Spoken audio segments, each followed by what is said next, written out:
Hi everybody, welcome to my channel. तो कैसी चल रही है आप सबकी पढ़ाई? अच्छी चल रही है। मुझे पता है मैथ्स का पेपर है, डर लग रहा होगा, बट कोई बात नहीं। जैसे बाकी एग्ज़ाम हो गए तो ये भी अच्छे हो जाएंगे। तो डरना नहीं है, इतनी भी डिफ़िकल्ट नहीं है मैथ्स, ठीक है। क्वेश्चंस होते हैं, बस प्रैक्टिस करो, सॉल्व करो, सब हो जाएंगे।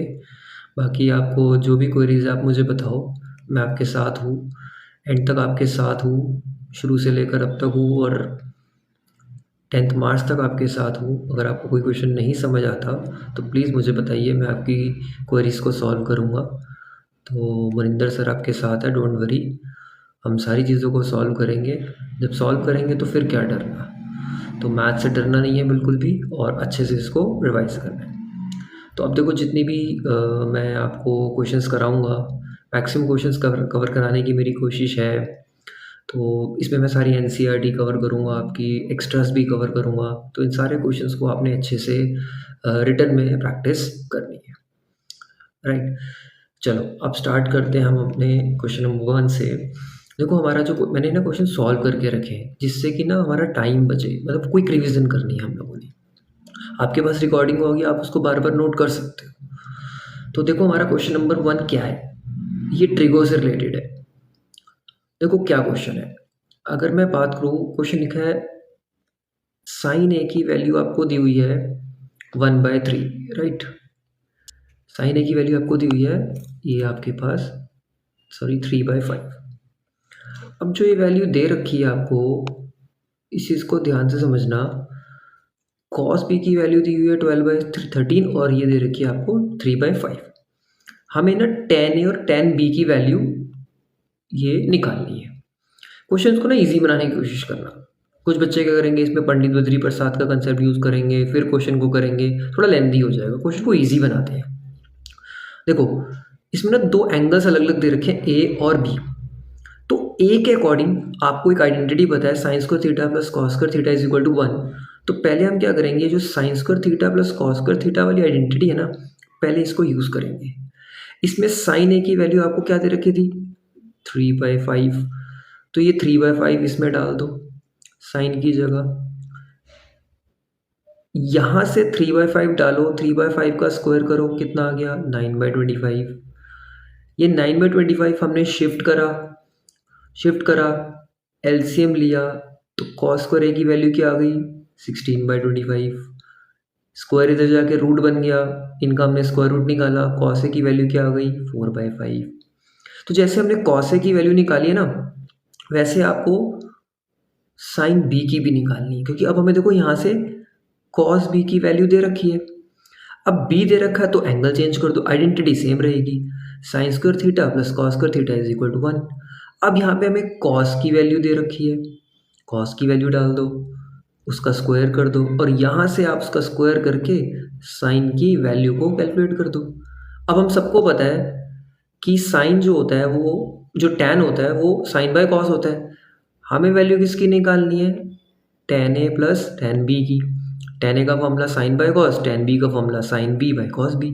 अब जो ये वैल्यूज़ हमने यहाँ से कॉस ए और साइन बी की निकाली है, अगर वो सारी वैल्यूज़ हम इनमें डाल दें, डालने के बाद यहाँ से हमने देखो रेसिप्रोकल करा, सॉल्व किया, और वहाँ से हमने सॉल्व करके एक आंसर निकाला 7/6। तो हमारे पास जो टैन ए, ये जो टैन बी की वैल्यू हमें निकालनी थी, वो कितनी आ गई, 7/6। तो ये हमारा क्या हो गया, फाइनल आंसर हो गया। तो ये था हमारा क्वेश्चन नंबर 1। होपफुली आपको क्लियर हो गया होगा। बाकी आप रिटन प्रैक्टिस करो तो और ज़्यादा अच्छे से होगा। चलो अब हम स्टार्ट करते हैं अपना नेक्स्ट क्वेश्चन। हमारा नेक्स्ट क्वेश्चन क्या है, देखो, find the zeros of the polynomial. हमारे पास ये एक पॉलिनोमियल है, 4x² + x - 3, and verify the relation between the zeros and the coefficient. हमें पहले जीरोस निकालने हैं, फिर उसके कोफिशिएंट को उनके साथ वेरीफाई करना है। हम ऐसे क्वेश्चंस एनसीईआरटी में करते आए हैं। तो सबसे पहले हम क्या करेंगे, ये जो हमारा पॉलिनोमियल दिया है, इसकी मिडिल टर्म स्प्लिटिंग करेंगे। मिडिल टर्म स्प्लिटिंग करनी आपको सबको आती है। मिडिल टर्म स्प्लिटिंग करेंगे, दो फैक्टर्स निकालेंगे और दो जीरोस निकालेंगे। एक जीरो आया 3/4, एक आ गया आपका -1। अब हम क्या करेंगे, इनको वेरीफाई करेंगे। तो सम ऑफ ज़ीरो का फॉर्मूला आपको पता ही है क्या होता है, minus b by a. Product of zero का फॉर्मूला क्या होता है, सी बाई ए। तो सम ऑफ ज़ीरो, ये जो हमने दो ज़ीरोज़ निकाले हैं अल्फ़ा और बीटा, इन दोनों को ऐड करा, कितना आ गया, -1/4। इसी को अगर हम माइनस बी बाई ए के साथ वेरीफाई करेंगे तो वो वेरीफाई भी हो रहा है। और अगर हम प्रोडक्ट ऑफ ज़ीरो निकालेंगे, ज़ीरोज़ को मल्टीप्लाई करेंगे, तो भी हमारे पास कितना आ रहा है, -3/4, जो हमारा सी बाई ए के साथ क्या हो रहा है, वेरीफाई। ये वेरीफाई होना चाहिए। मान लो अगर वेरीफाई नहीं हो रहा तो क्या पता आपने फैक्टर गलत निकाले हो, कोई कैलकुलेशन मिस्टेक हुई हो, तो ये चीज़ आपको क्रॉस चेक करनी पड़ेगी। तो एक टाइप को समझो, तो वो कंसेप्ट समझो, डिजिट कोई भी हो, पॉलिनोमियल दिया है, फैक्टर्स बनाओ, दो ज़ीरोज़ निकालो, फिर उनको क्या कर दो, उनका रिलेशनशिप उनके फॉर्मूले से, sum of zero product of zero वाले फॉर्मूले से क्या कर दो, उसको वेरीफाई कर दो, बस क्वेश्चन ख़त्म हो गया। तो इस टाइप के क्वेश्चंस आप लोगों को प्रैक्टिस करना। चलो अब हमारा है अगला क्वेश्चन। अगला क्वेश्चन है हमारा ट्रिगो से। ये भी हमारा एनसीईआरटी का क्वेश्चन है। एक चीज़ का ध्यान रखना, ये हमारा एनसीईआरटी का क्वेश्चन है और काफ़ी इम्पोर्टेंट क्वेश्चन है, इस चीज़ को भूलना मत।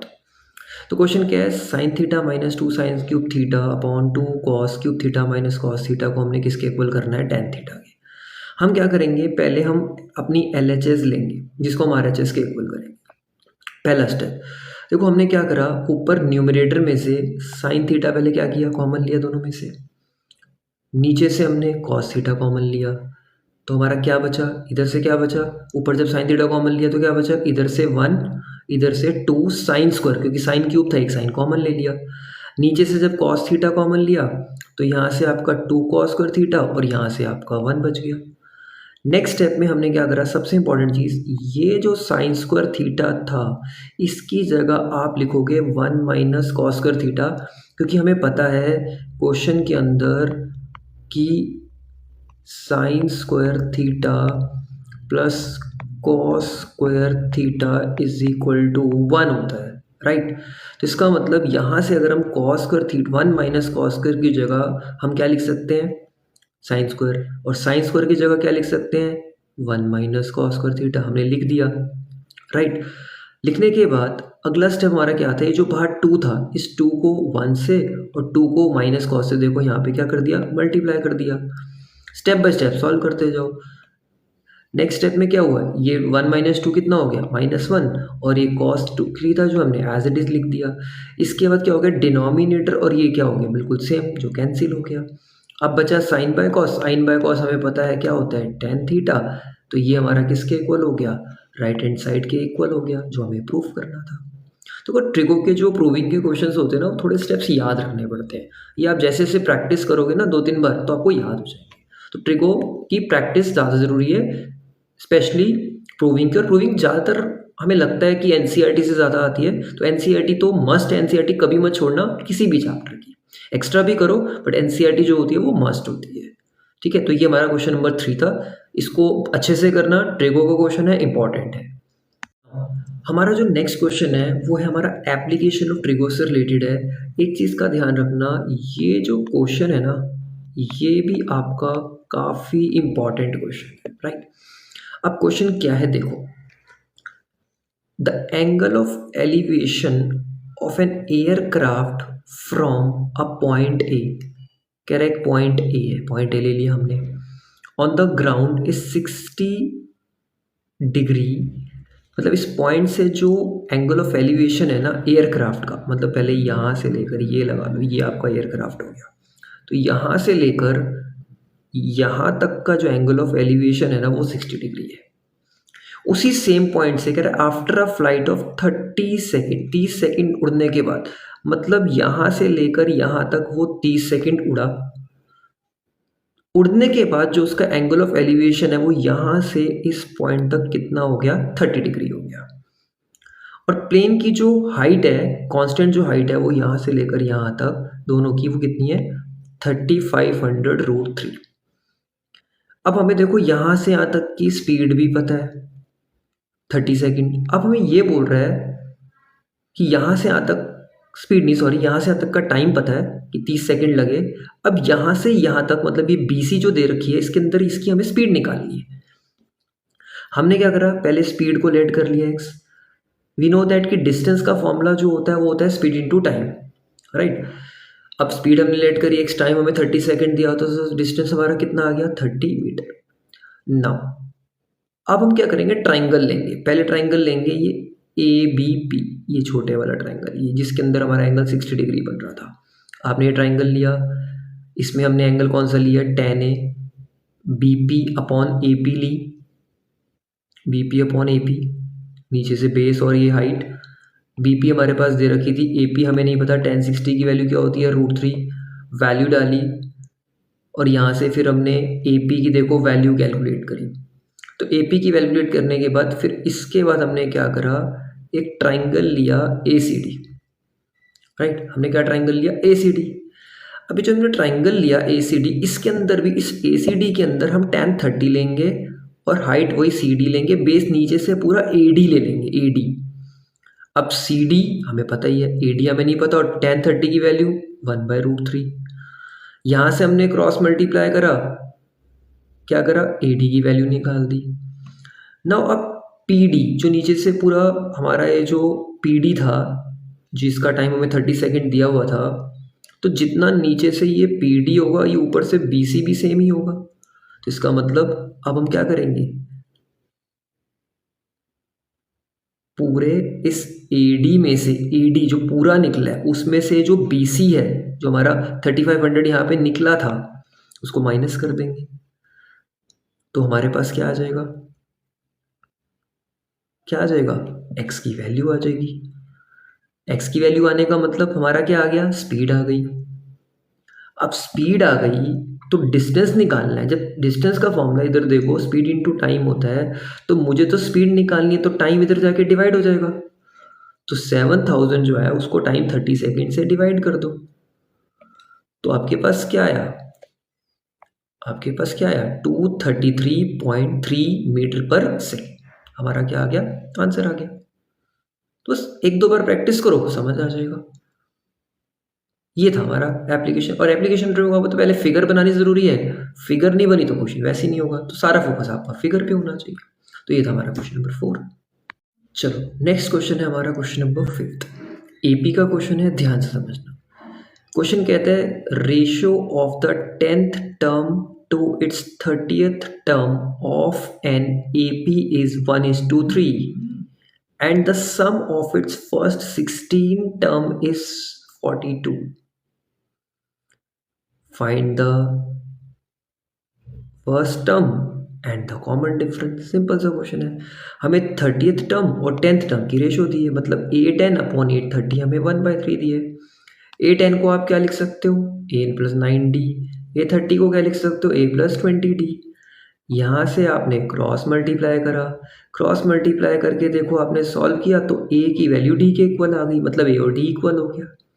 अब क्वेश्चन में हमें फर्स्ट 16 टर्म्स का सम दिया है 42, तो हम सम का फॉर्मूला यूज़ करेंगे n/2 2a + n - 1 × d। देखो फॉर्मूलेज हमेशा याद रखो, जो भी आपने फॉर्मूले यूज़ करने हैं वो फॉर्मूलेज याद रखो। अब n की जगह 6 आ जाएगा क्योंकि हमें 6 टर्म्स का सम दिया है, तो हमने पहले क्या करा, n की जगह 6 पुट कर दिया, सॉल्व किया। यहाँ से हमारे पास x6 की वैल्यू कितनी आ गई, 21a, और x6 हमें कितना दिया हुआ था, 42, सम दिया हुआ था 42। यहाँ से हमने क्या निकाली, a की वैल्यू 2, और यहाँ हमें पता है कि a और d जब इक्वल है तो a की वैल्यू 2 है तो d की वैल्यू भी क्या ही होगी, 2। तो देयरफॉर हमारी जो फर्स्ट टर्म और जो कॉमन डिफरेंस आ गया वो दोनों ही क्या आ गए, 2 आ गए। तो ये था हमारा क्वेश्चन नंबर 5। था ना इजी, बस कंसेप्ट पढ़ते जाओ, प्रैक्टिस करते जाओ, क्वेश्चन होता जाएगा। चलो अब हमारे अगले बार 2 क्वेश्चन है, एक 6th और एक 7th, ध्यान से समझना। 6 क्वेश्चन हमारा स्टैट्स का है और 7 क्वेश्चन हमारा ट्राइंगल्स का। दोनों इंपॉर्टेंट है और दोनों क्वेश्चन आपके एमसीक्यू फॉर्म में भी आ सकते हैं। क्वेश्चन कहता है mean and median of a data are 12 and 15, मतलब हमें मीन भी दिया हुआ है और मीडियन भी दिया हुआ है। हमारे पास एक एम्पेरिकल रिलेशनशिप का एक फॉर्मूला होता है, वो फॉर्मूला ध्यान से रखना, mode is equal to 3 median minus 2 mean. अब हमें मीडियन भी दिया हुआ है, मीन भी दिया हुआ है, बस फॉर्मूले में देखो वैल्यू डाली, सॉल्व किया, हमारे पास क्या आ गया, मॉड आ गया। सिंपल सा क्वेश्चन था। अब देखो ट्राइंगल का क्वेश्चन, ये क्वेश्चन मोस्ट इंपॉर्टेंट है क्योंकि इसमें एक कंसेप्ट है जो ध्यान से समझने वाला है, एक प्रॉपर्टी है, इसको ध्यान से क्लियर कर लेना। डिजिट कोई भी है पर प्रॉपर्टी सेम रहेगी, ठीक है, इस चीज़ का ध्यान रखना। कहते हैं दो ट्राइंगल है P Q R and A B C, दोनों पहले से सिमिलर दे रखे हैं। पी क्यू की वैल्यू ए बी की वैल्यू दे रखी है। दोनों ट्राइंगल में से ए बी सी का पेरीमीटर भी गिवन है 36। तो ए बी सी का पेरीमीटर गिवन है, पी क्यू आर का पेरीमीटर हमें निकालना है। तो हम क्या करेंगे, हम क्या करेंगे, हमेशा याद रखना जब कोई भी ऐसी टाइप आए, दो ट्राइंगल सिमिलर दे रखे हो, एक का पेरीमीटर दिया और एक का पेरीमीटर निकालना हो, तो एक प्रॉपर्टी याद रखना, जब दो ट्राइंगल सिमिलर होते हैं तो उन्हीं ट्राइंगल्स के पेरीमीटर की जो रेशो है, मीन्स ये perimeter of triangle P Q R and perimeter of triangle, उन्हीं के कॉरस्पॉन्डिंग साइड के रेशोज के इक्वल होती है। तो पी क्यू आर पहले लिखा है तो पी क्यू आर ऊपर लिख दे, ए बी सी पहले बाद में लिखा है तो ए बी सी नीचे। तो अगर पी क्यू आर ऊपर है तो उसी की साइड भी ऊपर रहेगी। अब हमें देखो ए बी सी का एरिया पेरीमीटर दिया हुआ था और हमें दोनों साइड भी दे रखी थी, बस वैल्यू पुट करी, क्रॉस मल्टीप्लाई करा, सॉल्व करा और हमारा आंसर आ गया। तो perimeter of P Q are कितना आ गया हमारा 27 सेंटीमीटर। तो ये दोनों क्वेश्चन आपके एमसीक्यू की फॉर्म में आ सकते हैं और 2 मार्कर में भी आ सकते हैं। तो इन दोनों क्वेश्चन को अच्छे से करके जाना। तो ये था हमारा क्वेश्चन नंबर 6 एंड 7। मज़ा आ रहा है, इजी लग रहा है? अरे सब इजी होगा, आपके साथ खड़े हैं, मनिंदर सर आपके साथ है, तो आप लोगों को टेंशन लेने की कोई ज़रूरत नहीं है। और वीडियो अच्छी लगे तो प्लीज़ लाइक भी करना, शेयर करना अपने फ्रेंड्स को, जिससे कि उनको भी हेल्प हो सके। चलो नेक्स्ट क्वेश्चन देखो। हमारा जो नेक्स्ट क्वेश्चन है ना, ये भी एपी का है, 1 मार्कर क्वेश्चन है एमसीक्यू। तो 2 AP have same common difference, मतलब दोनों एपी का कॉमन डिफरेंस सेम है, जिसकी फर्स्ट टर्म हमें दोनों एपी की फर्स्ट टर्म दी हुई है -1 और दूसरे की दी हुई है -8। तो दोनों एपी की फोर्थ टर्म का डिफरेंस निकालना है। क्वेश्चन ऐसे भी हो सकता था, मैं आपको बताता हूँ। जैसे अब मैं कह रहा 2 एपीज का कॉमन डिफरेंस सेम है, क्या बोल दे कि दोनों की फर्स्ट टर्म सेम है, दोनों का कॉमन डिफरेंस दिया हो, ये भी हो सकता है, उससे कोई फर्क नहीं पड़ता, कंसेप्ट सेम रहेगा। तो हमारे पास मान लिया हमारे पास 2 एपी है, दोनों की कॉमन डिफरेंस सेम है, तो उसको डी मान लिया हमने। अब फोर्थ टर्म का मतलब A4, एक को मान लिया A4, एक को मान लिया A-4। तो दोनों की 4 टर्म का डिफरेंस हमें निकालना था। A4 को आप क्या लिख सकते हो, A-3D। A-4 को क्या लिख सकते हो, A-3D। अब जब ब्रैकेट खोलेंगे साइन चेंज हो जाएंगे, 3D कट जाएगा, क्या बचेगा A-A', A मतलब फर्स्ट टर्म, दोनों एपी की फर्स्ट टर्म दी हुई थी, वैल्यू डाली, सॉल्व किया, आंसर आ गया 7। बस, तो इसके अंदर हमें यही करना था। देखो नेक्स्ट क्वेश्चन पे चलते हैं। ट्रिको का क्वेश्चन है, ध्यान से समझना, बहुत इजी है। हमें कॉस अल्फा की वैल्यू दे रखी है, राइट, हमें कॉस अल्फा की वैल्यू दे रखी है। क्या दे रखी है, देखो कॉस अल्फा की वैल्यू दे रखी है √3/2 और साइन बीटा की वैल्यू दे रखी है 1/2। हमें tan अल्फा प्लस बीटा निकालनी है। अब आपको पता होना चाहिए भी कॉस की वैल्यू तो √3/2 कब होती है, cos 30 पर होती है। इससे अल्फा की वैल्यू क्या आ गई 30, और साइन की वैल्यू 1/2 साइन 30 पर होती है, तो यहाँ से बीटा की वैल्यू क्या आ गई 30 आ गई। अब अल्फा भी आ गया बीटा भी आ गया, अगर हम दोनों में ये 30 + 30 कर दे तो कितना आ गया 60 आ गया। तो tan 60 की वैल्यू क्या होती है √3 होती है। तो ये हमारा क्वेश्चन था। तो बस वैल्यूज याद रखो, फॉर्मूलेज याद रखो, क्वेश्चन अपने आप इजी होते जाएंगे।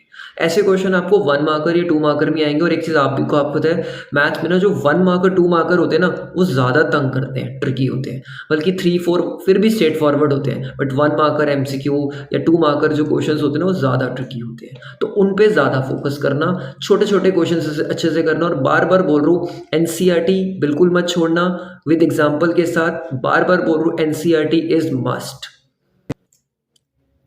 नाउ हमारा जो अगला क्वेश्चन है वो एरिया रिलेटेड टू सर्कल से। देखो ये ना कंसेप्चुअल बेस्ड क्वेश्चन है, मींस कंपिटेंसी बेस्ड क्वेश्चन है। ऐसे क्वेश्चंस में प्रैक्टिस ज़्यादा करनी है। जैसे मान लो आपके पास दिया हुआ है the perimeter and the area of a circle are numerically equal then find the radius of the circle. उसने बोला जो सर्कल का जो पेरीमीटर है वो एरिया ऑफ सर्कल के क्या है, इक्वल है। सर्कल में पेरीमीटर मीन सरकमफ्रेंस, जिसका फॉर्मूला आप सबको पता है क्या होता है, 2πr। एरिया ऑफ सर्कल का फॉर्मूला क्या होता है, πr²। पाई और पाई दोनों साइड से कट गया, r² को r इंटू आर लिख सकते हैं, दोनों से r और r कट गया तो r की वैल्यू क्या आ गई, 2 यूनिट्स। अच्छा, इसमें मैंने यूनिट्स क्यों लगाया, मीटर सेंटीमीटर क्यों नहीं लगाया, क्योंकि इसके अंदर क्वेश्चन में दिया ही नहीं हुआ। तो जब क्वेश्चन में कोई यूनिट नहीं दे रखी होती मीटर या सेंटीमीटर, तो हमेशा याद रखना आपको यूनिट्स लगा के चलना है। तो ये था क्वेश्चन नंबर 10। अब अगला क्वेश्चन हमारा रिलेटेड है सर्कल से। सर्कल्स में भी बच्चों को प्रॉब्लम होती है, ध्यान से समझो। If radii of a two concentric circle, concentric मतलब क्या हो गया, मतलब एक सर्कल एक और सर्कल, दोनों का सेंटर से, मतलब एक सेंटर से डिफरेंट डिफरेंट रेडियस के सर्कल्स क्या करना, ड्रॉ करना, राइट। तो उसे बोलते हैं कंसेंट्रिक। तो हमारे पास दो कंसेंट्रिक सर्कल है, जिसमें से एक छोटे वाले सर्कल का जो रेडियस है वो 4 है, और ये बड़े वाले सर्कल का जो रेडियस है वो 5 है। कह रहा find the length of the chord of a one circle, मतलब एक सर्कल है उसकी कॉर्ड की लेंथ निकालनी। तो मतलब जो बड़े वाला सर्कल है ना, देखो तो ये ए भी तो बड़े वाले सर्कल के लिए कॉर्ड हो गई, लेकिन यही छोटे वाले सर्कल के लिए टेंजेंट बन गई। तो अब हमारे पास क्या करना है, हमारे पास ये क्या है, ये राइट एंगल है। हम क्या करेंगे, इस राइट एंगल में सबसे पहले हम क्या करेंगे, देखो पाइथागोरस थ्योरम पुट करेंगे। पाइथागोरस थ्योरम से हम ये नीचे वाली जो बीपी है ना, ये निकाल लेंगे, वो निकल जाएगी आपके पास 3 सेंटीमीटर। तो ये जो पूरी ए बी कॉर्ड है ना, वो हमेशा याद रखना वो डबल होती है, डबल हो जाएगी। क्यों, ये 9th में हमने एक थ्योरम पढ़ी थी, ये 9th की थ्योरम है, perpendicular from the centre to the chord bisect the chord. इसका मतलब ए बी हमारी कितनी हो जाएगी, 6 सेंटीमीटर। तो ये था हमारा क्वेश्चन नंबर 11। जो क्वेश्चंस करा रहा हूँ अच्छे से पढ़ो, क्लियर हो जाएंगे, कोई दिक्कत नहीं होने वाली। चलो देखो, अब हम चलते हैं अपने नए क्वेश्चंस पे। 12th क्वेश्चन क्या है, देखो ऐसे क्वेश्चंस इंपॉर्टेंट है, हमारे एनसीईआरटी में होते नहीं है बट आने के चांसेस होते हैं। क्वेश्चन है, can two number have 18 as their HCF and 3800 as their LCM. Question का मतलब क्या हुआ, कैन, क्या ये पॉसिबल है 18 एज देयर एचसीएफ और 3800 एज देयर एलसीएम, कोई ऐसे नंबर पॉसिबल है दो जिनका एचसीएफ 18 और एलसीएम 3800 आ जाए।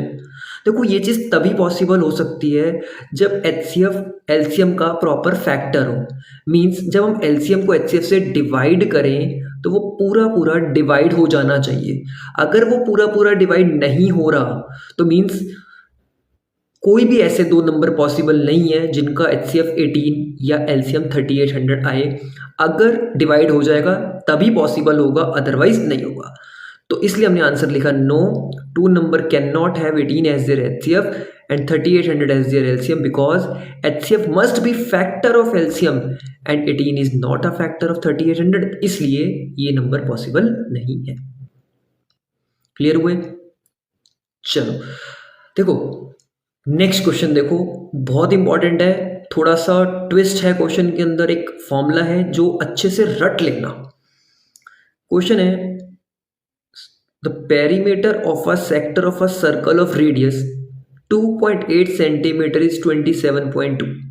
मतलब एक सेक्टर है, सेक्टर मतलब ये रहा आपका, ये रहा एक सेक्टर, समझ गए, ये सेक्टर है। ये जो नीचे वाला पार्ट है ये क्या है, ये लेंथ ऑफ आर्क है, और ये आपके दो रेडियस है। अगर मैं आपको बोलूँ किसी भी चीज़ का पेरीमीटर निकालो तो क्या करो, सारी साइड्स को ऐड कर दो। तो ऐसे ही हम कह रहे हैं हमारे पास पेरीमीटर दिया हुआ है और उसका रेडियस भी दिया हुआ, मतलब ये आर भी दिया हुआ है और पेरीमीटर दिया है। याद रखना पेरीमीटर का जो फॉर्मूला होता है ना वो L+2R होता है। लेंथ मतलब नीचे वाली और R+R 2R। पेरीमीटर दिया हुआ है, रेडियस दिया हुआ है, तो यहां से देखो हमने लेंथ ऑफ आर्क निकाल ली विच इज 21.6 आ गई। अब ये एक नया फॉर्मूला है, नया नहीं है, ये फॉर्मूला डिराइव इन्हीं फॉर्मूलों से ही हुआ है। अब याद कर लो इस टाइप के क्वेश्चन में जब पेरीमीटर दिया हो, लेंथ निकालनी हो या लेंथ निकाल दो और उसके बाद जब एरिया निकालना हो तो एरिया फैक्टर का एक फॉर्मूला याद रखना, half into L into R. L मतलब लेंथ नहीं है यहाँ पे, एल का मतलब लेंथ ऑफ आर्क है। लेंथ ऑफ आर्क आपने निकाल दी 21.6 और रेडियस आपको दे रखा था। इसको सॉल्व कर दो तो आपके पास एरिया ऑफ सेक्टर आ जाएगा 30.24 सेंटीमीटर स्क्वायर। मैं बार बार कह रहा हूँ, ऐसे छोटे छोटे क्वेश्चन ना MCQ 1 मार्कर 2 मार्कर में ही आते हैं, इसलिए इनके लिए ये फॉर्मूलेस याद रख लो जो डायरेक्ट आपके काम आएंगे। तो ये थे हमारे क्वेश्चन नंबर 12 और 13। या तो वो डिस्टिंक्ट रियल रूट्स होते हैं, तो इस क्वेश्चन में बोला है नेचर बताओ, मतलब इन तीनों में से क्या नेचर होगा। हम क्या करेंगे, डी निकालेंगे, v² - 4ac आपके पास फॉर्मूला होता है, डी निकले 0, और जहाँ बात 0 की आती है, 0 का मतलब होता है इक्वल रूट्स, d = 0 का मतलब होता है इक्वल रूट्स।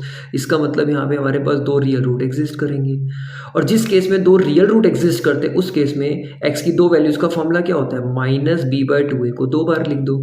अब b की वैल्यू का है, ये रही क्वेश्चन के अंदर जो x का कोफिशिएंट होता है, पहली ये वैल्यूज़ लिख लो क्वेश्चन के अंदर, और उसके बाद यहाँ से हमने इसको सॉल्व किया। a की वैल्यू क्या है, a की वैल्यू जो होती है ये x का कोफिशिएंट होता है, सॉल्व किया, उसके बाद हमारा आंसर आया ये। अब नीचे सबसे इंपॉर्टेंट पॉइंट, जो नीचे डिनोमिनेटर में 3 आया ना, इस 3 को आप क्या लिख सकते हो, √3 × √3 लिख सकते हो ना, क्योंकि √3 × √3 3 होता है, जिससे ये 3 3 कट जाए, तो आपका आंसर क्या आ जाएगा, 2/√3 2/√3, 2 इक्वल रूट्स निकल जाएंगे। तो बस यही था क्वेश्चन। तो इन चीज़ों को थोड़ा सा ध्यान रखो, आपको चीज़ें समझ आ जाएंगी। अच्छा, अगला क्वेश्चन देखो, ये भी एनसीईआरटी का क्वेश्चन है।